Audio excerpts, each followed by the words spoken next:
All right, CRPN Central, this is Dr. Fox. Please like, comment, subscribe. It helps the mission more than you know so that I can do more for you. Welcome to TrialSide Chats. Happy Mother's Day, everyone. Did you have a good Mother's Day? Did you call your mother? What did you do? Uh, we planted a garden. That's our tradition.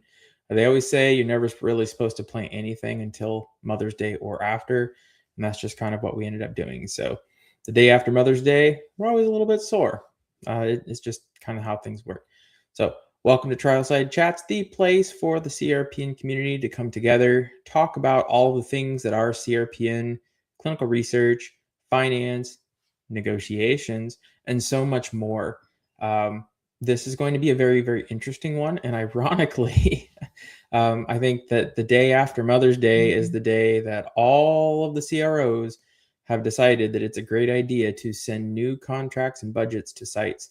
So I have been loaded with all of those different letters and announcements from CROs and all the different strategies that the industry has to offer. So boy, I feel pretty charged up for this one. Is anyone else out there doing negotiations? Have you seen a massive influx of research trials in the past couple of days? I guess some RFPs got approved and got some money flowing into the system. So good for everyone. Congratulations on all the CROs for your RFP awards that will allow this industry to go further. All right, so full disclaimer, say this every time. I am not a lawyer. I never said I was. This is the full culmination of experience that was a result of the industry. So please listen to this and consider it at your own risk. If you do need a lawyer, I know a really good one. Edie Edens, Edie, Life Science Law. Check out Edie. Give her a call if you need an attorney. Otherwise, this is the disclaimer. If you do not agree with this disclaimer, please turn this video off immediately. I don't need the likes. I just want to make sure this is done right. So, ground rules, everyone. So we are going to be talking anything finance, especially today, but this is a very, very sensitive subject. If you've ever had to talk about negotiations in a way that protects everyone's interests, confidentiality, things like that, you have to do it very, very carefully. So everything must be confidential. We're not naming names. We're not talking about organizations. We're only talking about concepts to hopefully build the best practices that we need for everyone in the industry to succeed. All right, and in case you didn't notice, I went through that intro very quickly compared to the others because we have a lot to talk about today. So, icebreaker. Oh, this is a good one. Do you remember the awards that we talked about last time where the sponsor sends you this email and says, congratulations, we'd like to award you with this trial. Here, do all of this crazy regulatory work. And by the way, we'll talk about the contract later in another email. Do you remember that one? Well, just so you know, sponsors and CROs really want to meet timelines. And I mean, like, really, they can't sit there and wait and award the exact number of trials to the exact number of sites. No. So what they do is they'll actually award more sites the trial than the sites they intend to use because they're expecting an attrition. They're expecting some sites to say no, thank you. But guess what happens if the sites surprise them and more sites accept the award than they had planned? They've essentially over awarded a trial. So like, for example, let's say a sponsor needs like 120 sites that they think in a trial. They're going to go out and they're going to award 150 and maybe think about like 30 of them saying no, thank you.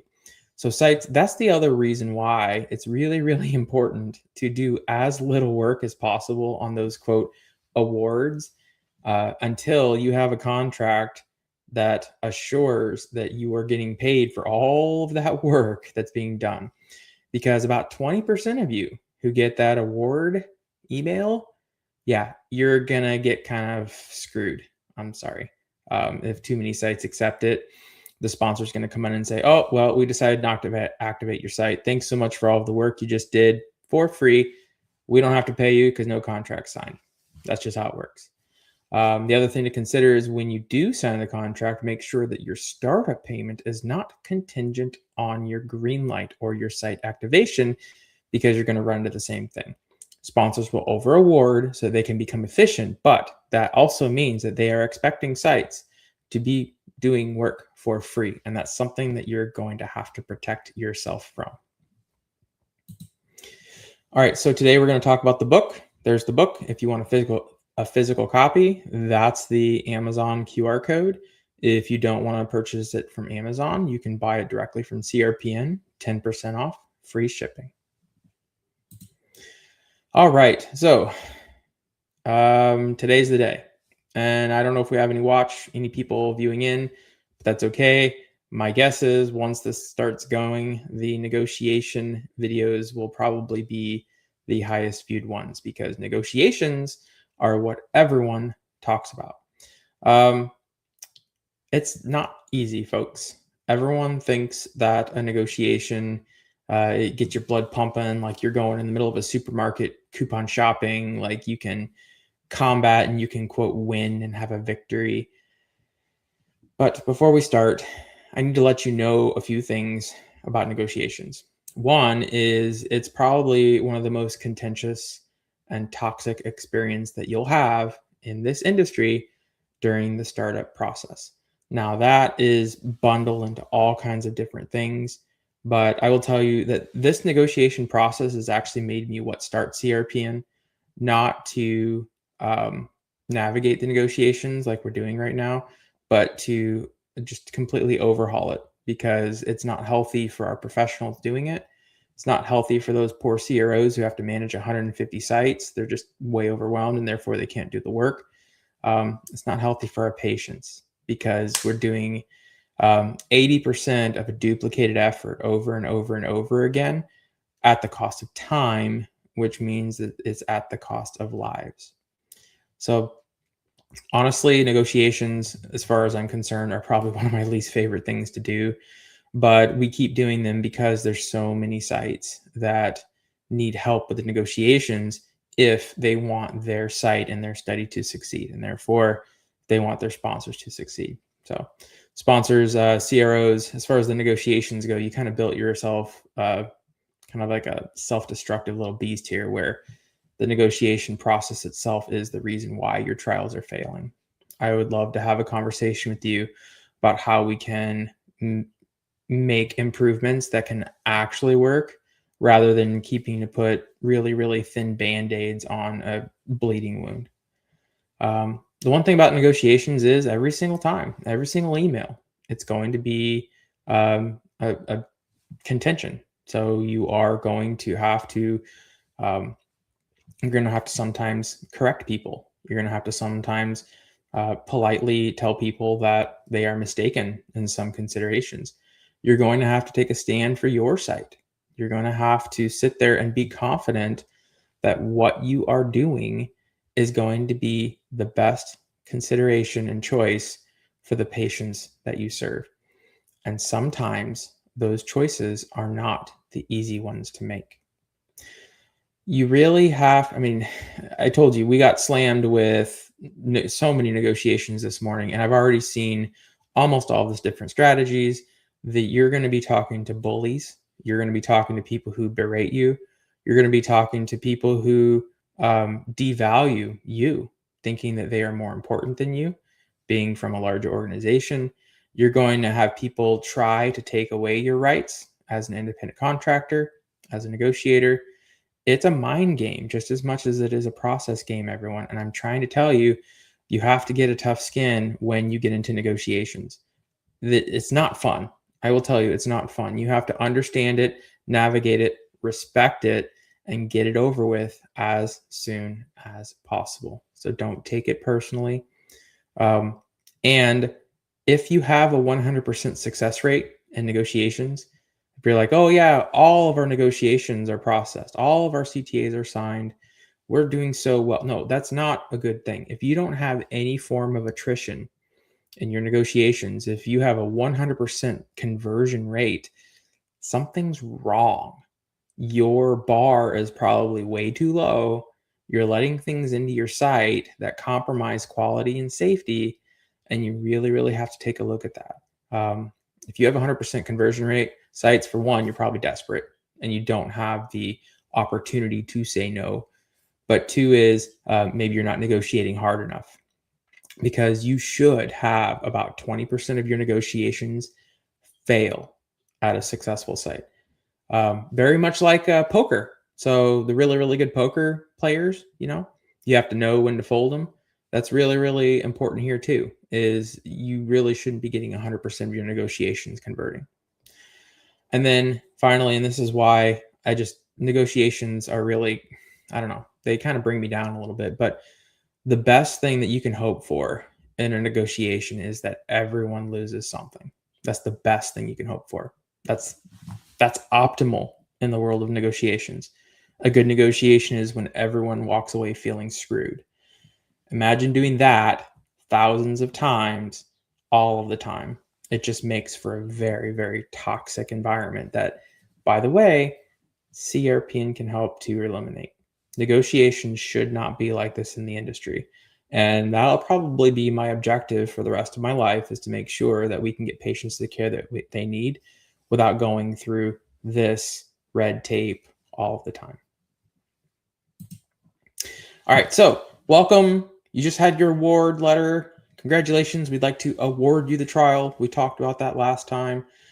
So now you wait and you wait and you wait. And eventually what's going to happen is you're going to get an email from someone, a totally different person most of the time, from your award letter to the reg people. And it's going to be an email with attachments on it. And it's going to say, oh, dear site negotiators, dear site contract people, welcome to the trial. We want to welcome you to this. Here's the process. We're going to start to own the process of the negotiation. Please see the attached CTA and likely a Word file and a budget and likely an Excel file. That most of the time, that's how you really, really want things to negotiate. If they ever sit there and say, and oh gosh, we just saw this one too, where oh yeah, go to our portal and start negotiating. You just respond and say, I'm sorry, our SOPs don't allow us to do portals. Please email the stuff and we'll work on it. And that's okay.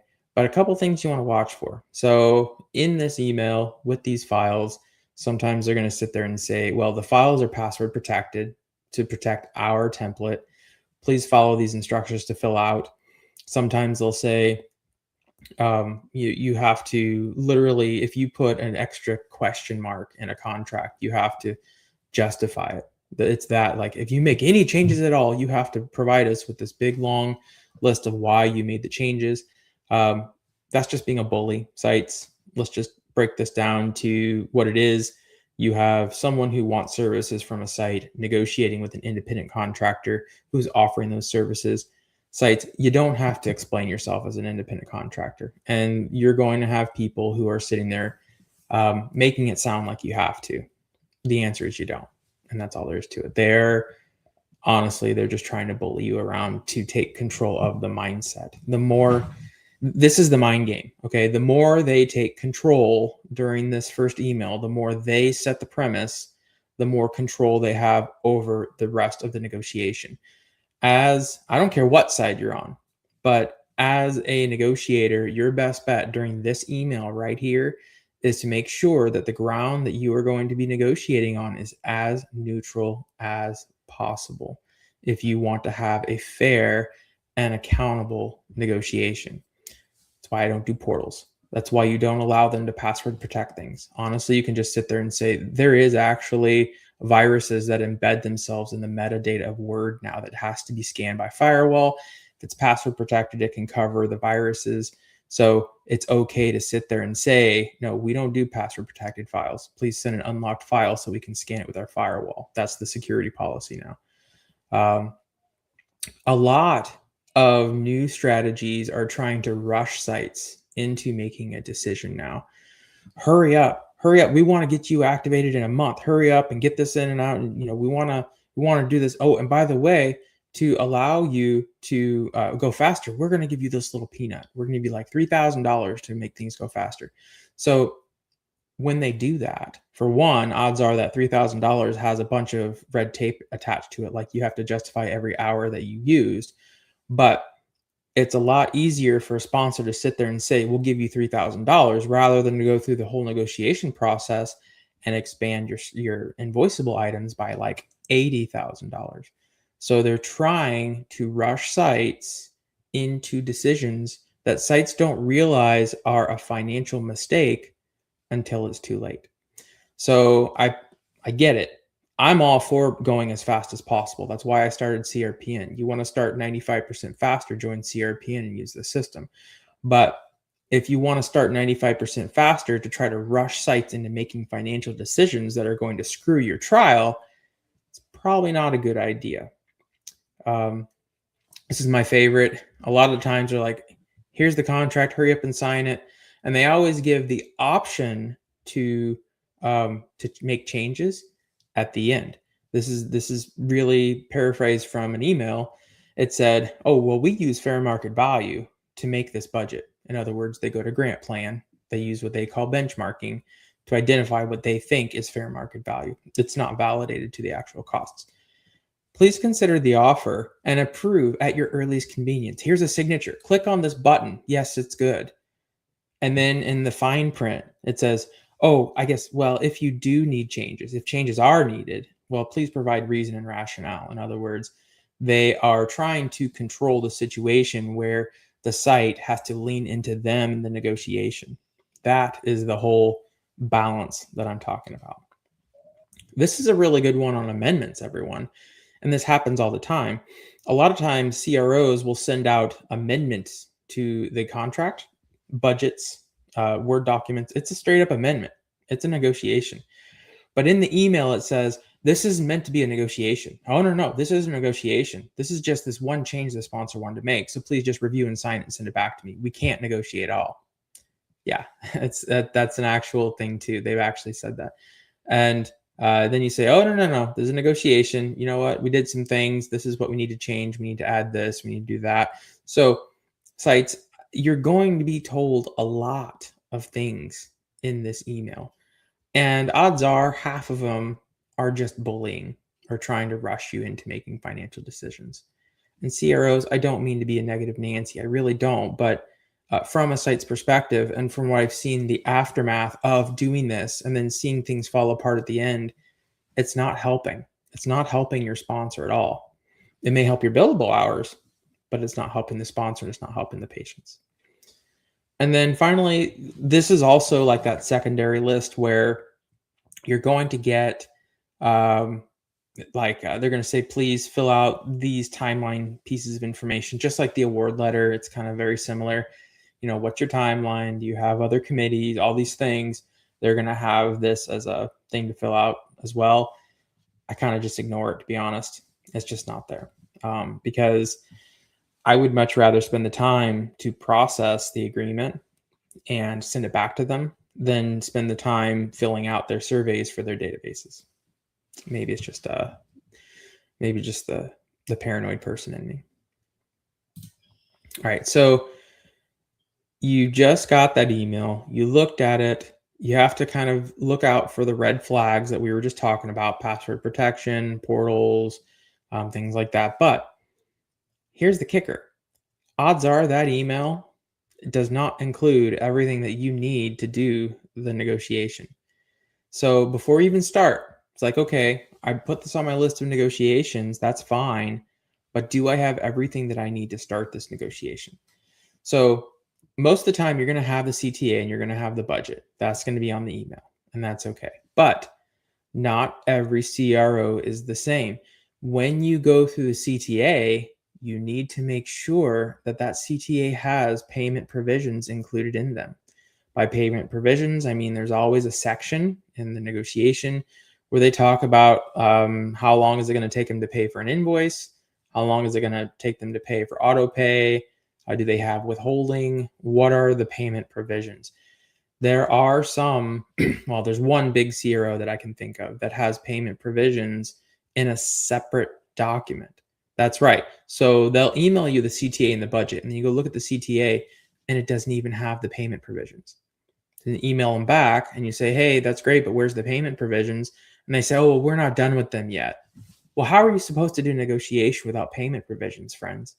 They're trying to rush things along without the documents. And sometimes that might be intentional. Maybe they want you to agree to something beforehand. And other times they're just not ready. They're just trying to make things go super fast. So It's really, really important to understand your payment provisions and how that's connected to the CTA and having them in front of you when you do the negotiation. But here's the kicker. Practically no negotiation that I know of coming from the big CROs ever includes the protocol. That's right. The same thing that you're supposed to be costing out and assessing and predicting and identifying patient safety, that same IRB approved document is not included in your negotiation email. So, unless a site knows and has really, really good communication plans with their regulatory team, odds are they don't even know what they're negotiating blind, pretty much. They have no idea how to validate that contract and that budget over to the protocol itself, because all they're given is a boilerplate Word document that's a CTA and a boilerplate budget, and that's it. And they're expected to negotiate an entire trial out of that. Work with your regulatory team sites so that you can have that protocol in hand when you get this budget and CTA. Odds are you're going to have to get that on an internal communication pathway with your reg team, not from an external pathway. And finally, this is where you really want to talk to Edie. Rule of thumb, if you're not signing a contract with the sponsor, if you're not looking at the CTA and at the top it says the sponsor's name, they're actually the people in the CTA. Because a lot of times anymore, the big sponsors just do proxy CTAs with big CROs. In other words, you're not even signing a contract with the sponsor. You're signing a contract with the big CRO.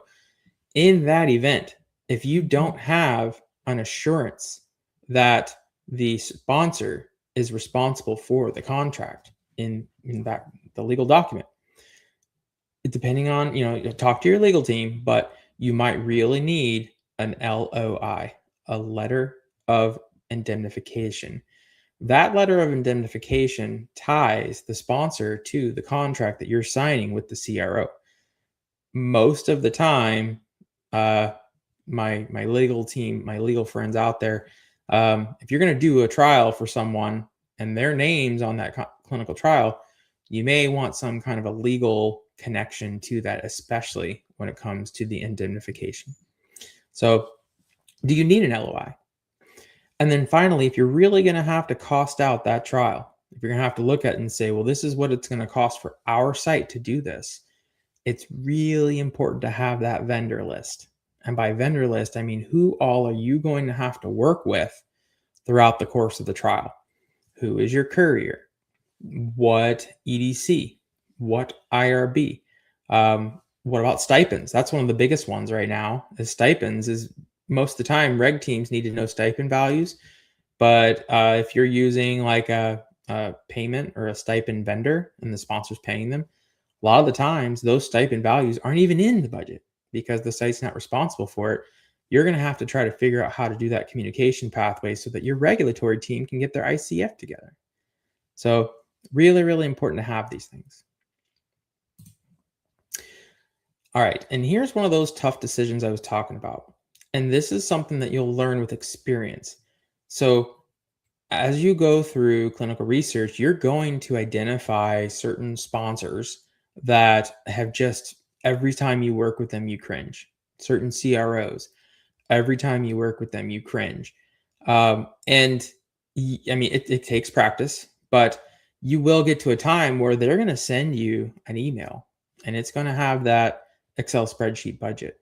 And of course, it's going to be lowballed, everyone. That's just how the industry works. You are expected, well, if you don't do a pushback on an Excel spreadsheet, you're going to fail on the trial. You're just going to run out of resources and you're going to get way, way upside down in what you're doing. But you have to get to a point where if you get an email and the budget is super low and you're working with a sponsor that you know is not very good to work with, it's super important just to say, you know what?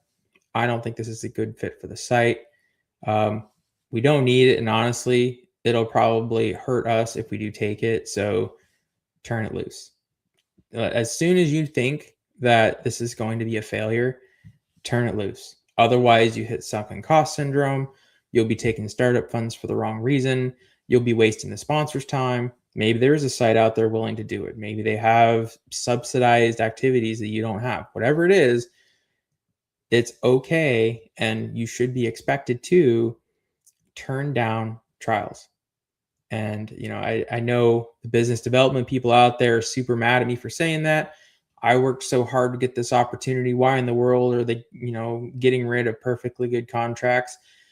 They're getting rid of perfectly good contracts because if you take a look at it and you realize that there's no way you're going to possibly succeed with this budget, and you won't be able to tell the sponsor otherwise, you're going to save so much money, time, stress, reputation, just cutting it loose.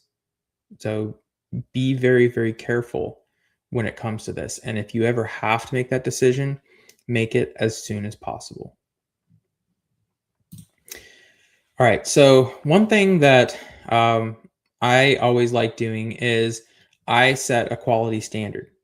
Um, and this is really important in the pre-counter stage. So what we do is when we get that first email and we look at the CTA and the budget, which is also important to have the provisions, we take a look at any of the predatory provisions in there. And by predatory, I mean the things that sponsors have in there that could potentially harm a site's ability to perform the trial. Three of them come to mind, and I'll come to the others here in a minute. But number one is withholding. So withholding is, in other words, it's kind of like if you were a tenant to a landlord and you have to give a deposit. Imagine that, only every single time you do work and they're supposed to pay you, they can just discount a certain amount and hold it until the very end, until the job is done, and then they'll release it to you. One, I should note that was fine, I guess, when sites were responsible for mailing in CRFs and before EDC. I mean, that's kind of where it came from because they needed some kind of a deposit or earnest money to make sure that sites actually did their work. But that's long gone. EDC has pretty much taken over the industry. And there is no reason why withholding should be a thing anymore. The other thing is, and this just happened, like we just got, one of our sites just got a deposit, random deposit, have no idea. It came from a very large CRO. I have no idea what this is for. It took a long time to try to get someone to answer the question, but the deposit that we got was from a trial that closed 9.5 months ago. 9.5 months ago. And then all of a sudden the site gets a check.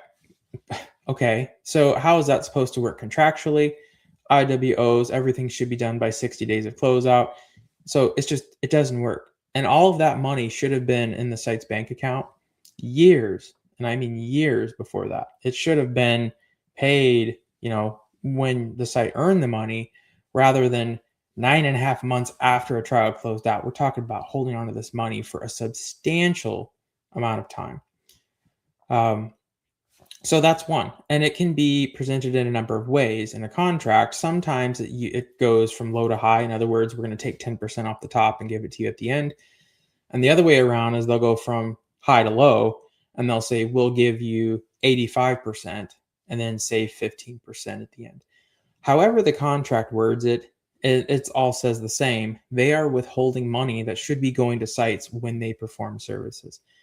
That's number one. Number two, depending on the site, is what's the payment terms? It's most of the time for the auto pay. So quarterly. I've seen a biannual payment term. Come on, guys. You're going to work for like 9 months, then hope to get paid in 6 months. It's just crazy. And then IWOs. So any IWO that goes by the occurrence of expense, especially when you're working with very slow moving CROs or in a hospital system that is really slow to report things to you, it can actually risk a site's ability to get paid for the services they do, because if they don't meet that window of opportunity to invoice, they've just forfeited their ability to request those funds. Really, really, really risky for sites. So withholding payment terms, IWOs, all giant red flags. And I mean, if I see that in a contract, it's a red flag. And so The other thing to consider is certain vendors. Are you required to use a payment portal? That's a major risk. Are there certain couriers or vendors so there's quality standards that you can do to check on a trial. And in this case, like we'll just take withholding because that's the one that I've pretty much just written off. Like I'm not going to do withholding. So you get the contract in an email and then you look at it and just do a real quick glance. Boom, boom, boom. Look for the quality things that your site has drawn a line to and says, this is not allowed at our site. And then respond. So, for example, here it's withholding. If you see withholding in a contract, it's okay to respond to them and say, hey, thanks so much. We got your document. Unfortunately, your trial doesn't meet our site's minimum quality standards. In order for us to proceed with this negotiation, we need you to send us back a new first offer without withholding. So take it off before the top. We're not even going to think about it otherwise.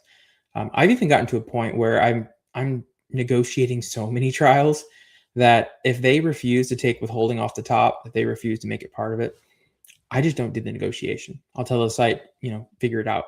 You guys can go get someone else to negotiate. I'm not even going to touch it because I will tell you this right now, sponsors and CROs, any contract that has withholding in it is literally not worth my time or the site's time because you are already establishing a level of mistrust that should not be there if you had awarded the site the trial in the first place.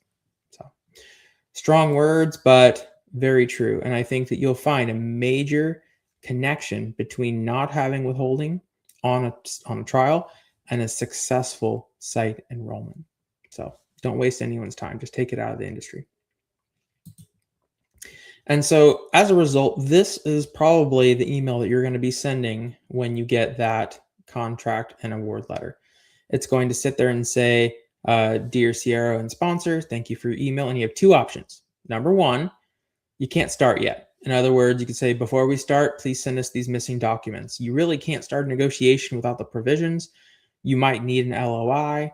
You'll probably get the protocol from the reg team, but there are certain pieces of information that might be missing before you can start the negotiation process. The second one, upon review, the contract does not yet meet the site's minimum quality standards.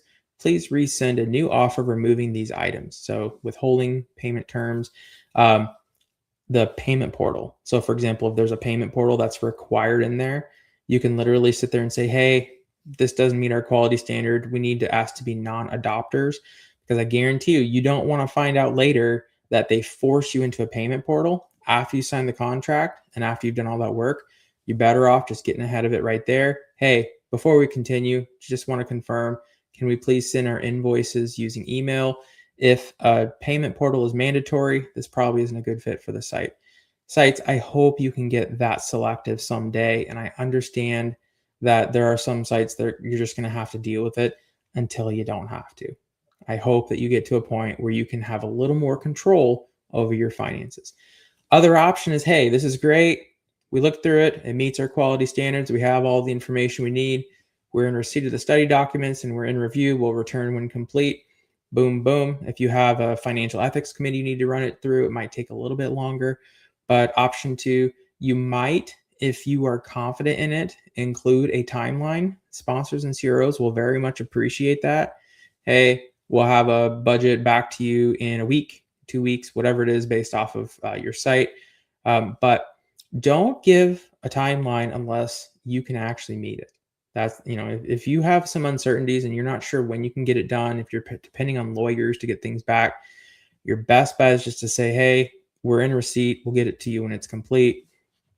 Odds are if it takes you a long time, they're going to get a follow-up anyway, but you're much better off staying a little vague if you can't stick to the timeline. So keep your promises and be careful what you promise. All right, so that ends the lesson part. So welcome to the negotiation. It's going to be a long process. We've got a few of these that we're going to be running through. Next week, we're going to be talking about that first offer encounter. Let's say that we have everything in hand. We're ready to do this. We're ready to analyze it. How are we going to put together that first offer and that first counter? And how are we going to talk to the sponsors and CROs about that? How do you do that? And one of the big things that we're jumping into here, and it's going to be different for every site, is how do you structure your letter of justification? Um, let's spend the week talking about that. Do you have any tips and tricks on letter of justification? I know there's some sites that like to do pre-award welcome letters to sponsors and CROs to get everything up ahead of time. That way, even before they start the negotiation, they have an understanding of what they're going to be working with. It's a big deal for that first offer encounter, because this is where you as the site are going to start showing your expectations for quality to the sponsor and the CRO. All right, so welcome to the discussion section. Please feel free to speak up. If you have any stories that you'd like to share, reach out to me offline, make comments here. We should have a good conversation. Let's start. So, yeah, this happened a couple times, but I'm getting mixed messages from the CRO. When should annual fees begin? Ooh. Well, let's think about that. So, an annual fee is designed to maintain all of the things when it comes to what you're doing. So, depending on what the annual fee is, there might be like a laboratory annual fee. There might be an annual fee for pharmacy, for whatever the annual fee is. You're paying for a year's worth of maintenance. So it's a big, big deal. So there are a couple different ways to think about this. The first one is that annual fees start as soon as the contract signs. So you sign the contract, you send your startup money, because that's what helps to start up a trial from business development all the way up to full execution. That's the contract negotiation, everything, the reg team, all the prep, everything. That's your startup, everything that you need to do before green light. And then after that, you've got to start maintaining. And as a result, many times you can sit there and say, okay, well, the annual fee starts at contract execution when we have to start maintaining. The pushback on that, however, is that you've got many sponsors with an expectation coming in there and saying, whoa, no, your annual fee, that has to do with the startup. So your annual fee should have startup covering it. And I'm just checking to make sure that everyone's okay. We've got a lot of, I don't know if you heard the buzzing. I apologize, everyone. I'm going to pull my phone away. But that's going to be the pushback. This is going to be, well, no, annual fees, they're going to start on the 1 year anniversary of a CTA. 1 year later, that's when we start paying annual fees. We don't start the first year. The first year is free because it's included in startup. And so you go back and forth, and sometimes there's accommodations, and sometimes you're better off sitting there and saying, okay, well, we'll accommodate an annual fee and we'll give you that first year for free. Because if you really think about it, what's going to happen is they're going to close the trial, and one way or the other, unless you get an annual fee signed at CTA execution sites, you're going to be maintaining a trial for 1 year for free, unless you can get it like that. That's just how it works. But it all depends on how you negotiate. Most of the time, you're going to land at that 1 year anniversary sites. So they're going to say, okay, well, we don't have to pay it until 1 year later. The sponsor thinks that the first year of annual fees is supposed to be included in startup. If that's the case, though, make sure you include and beef up your startup, because you just had to support annual fees and the starting up of the trial. Think of that. It's a negotiation strategy. So to answer your question, when should annual fees begin? Hopefully, preferably, they begin at CTA execution. So you send an invoice for startup, and then you turn around and send an invoice for annual fees. But some sponsors are very keen to that. And so you got to be careful. But if you have to wait for a year sites, make sure that the sponsors fully fund it in one way or the other. All right. So, this is one. Okay. Sites, ops teams. Let me know what you think about this one, because we're running into this a lot. My invoices keep getting rejected because they are submitted before EDC entry. Very, very eager finance teams run into this all the time, where they get ahead of the coordinators in data entry. How long should I wait to invoice? So this has been a really, really big deal at sites recently. So what happens is you've got a coordinator, they just completed a visit and they're super slammed. They just spent like 8 hours on a visit, and then, I'll do the data entry later. I'll do data entry can wait. The patient's gone. I can lick my wounds. But then what happens is they put the data entry off. And then the next day is exactly the same way. They're so loaded with patient visits, they never have a chance to enter data and then enter data. And then finally, what happens is now you've got a coordinator that's just overloaded with data that they did not enter into the EDC, and they just continually have patient visits. So many, many times, and I've seen this before where the finance teams, they'll check the CTMS and they'll pull reports daily. And I mean daily. Every single day, they'll sit there and send an invoice based off of the activity of that day that was reported in the CTMS. And then 30 days to 45 days later, they get these kickbacks from the CROs. And they say, I'm sorry, but we have to reject this invoice. The data is not in the EDC yet. The data is not in the EDC. We can't confirm that this happened. So then you've got the finance teams going over to the operations teams because, mind you, finance teams do not have access to the EDC, which means that when it comes to viewing EDC, they have to go to the ops team and they have to say, hey, what's in the EDC? We can't see it. So they're kind of invoicing blindly. So then finance teams go to ops teams and say, hey, what gives? My invoice was just rejected. And they said it's because you didn't enter data in the EDC. You have coordinators saying, well, you're sending invoices too soon. You're not giving us a chance to do data entry. What is the sweet spot? What does your site do? Well, have you ever read a contract? Most contracts will require query and data entry within 48 to 72 hours of a service performance. So now it's not about the finance team that does it. It's about the contract. And so coordinators, if you're getting slammed with patient visits, just keep in mind that somewhere underneath the hood, there is a legal obligation to get that data into the system, into the EDC within 48 to 72 hours. You may want to check with your legal teams on that. And legal teams, it may be important to talk to your coordinators and say, realistically, how long does it take for this data to go into the EDC? Because the other thing around there is, and I can tell you that is also a negotiable item. Most of the time, if you go to very, very large hospital systems with massive QA departments, you're going to have a requirement for 10 business days for data entry. That's as high as you can go, 10 business days. You're going to get a contract that starts at 24 hours to 48 hours of data entry. That can scale all the way up to 10 business days for your negotiation. And your site's going to have to figure that out. Whatever you choose legally is what the CRCs have to do. You have to make sure the CRCs have what they do, whether it be time, resources, assistance. Get the data into the EDC according to contract, and then fill in with the invoiceables. Have the finance team follow and understand how long it's going to take for the coordinators to enter data according to contract, and then they will plan their invoice. So I bet you didn't think it was that answer. I bet you didn't think there's actually something in the contract that requires you to enter data in a timely way, but there is. All right, so last one, case study. How would you respond to the CRO message? Interesting. I see a lot of viewers, and I'm really thankful that you're here, everyone, but no comments today. Interesting kind of a day. So if you were to be in the middle of a negotiation, whether it's the very beginning award letter, the very beginning negotiation letter, or sometime in first or second counter, you're going to see this quote, and it happens all the time. We have performed substantial due diligence and determined that these rates are fair market value.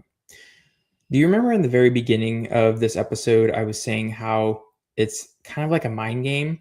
It's a control game where the more control that one entity has over the other, the more they're going to be likely to win or overcome in the negotiation. This is one of them. So when it comes to fair market value, sponsors and CROs invest a substantial amount of resources in accessing contracts from the past. They have entire databases. Grant Plan is one of them. There's a lot of options there, but they have pretty much a giant contract graveyard. and they look at this contract graveyard and they parcel everything out and they say, okay, this is fair market value. I mean, it's got to be true. There's thousands of contracts we're averaging from. This has got to be fair market value. So we're going to put this as the gold standard. We are going to control fair market value for the sites. It goes the other way around. Let's just talk about basic economics here, guys. So if you have a producer and a consumer, and the consumer comes in and says, no, we will tell you what to charge for the services you produce, what's the producer going to say? They're not. So, I mean, anywhere it's going to be, well, here are the prices. And as a consumer, you have a choice. You can either consume these, you can agree to pay these, or not. And that's okay. That's your right as a consumer. But honestly, clinical research is the only industry I can think of where the consumer is trying to also control the prices that are set by the producers. Crazy economics, if you really think about it. In this rate, in a really, really polite way, you would have to inform the individual that you, as a site, define fair market value according to your committee, that you also perform due diligence, and that the costs that you set are the costs that you are going to adhere to. In a polite way. You don't have to be mean. You just have to be very cordial and say, I really respect what you have done, but at the same time, I'm the independent contractor and we're going to set our rates. It's up to you if you want to accept them or not. That's the extent of your decision. So, all right. So thank you so much. Again, we're a lot later than we were before, over 40 minutes this time. But thank you for tuning into TrialSide Chats. Join us next time where we are going to go into that the first counter, first offer. And there's a website, there's LinkedIn, there's YouTube. Just a reminder, CRPN is free for sites to join. It's super affordable for sponsors and CROs. You will save money the right way. And I think we're going to give it a lot of thought and prayer, but I think we have some pretty cool announcements for CRPN, specifically for the conference circuit. So look for us at SCRS, maybe in a capacity that you're not used to seeing. This is Dr. Fox. Please like, comment, subscribe, share your voice. See you next time.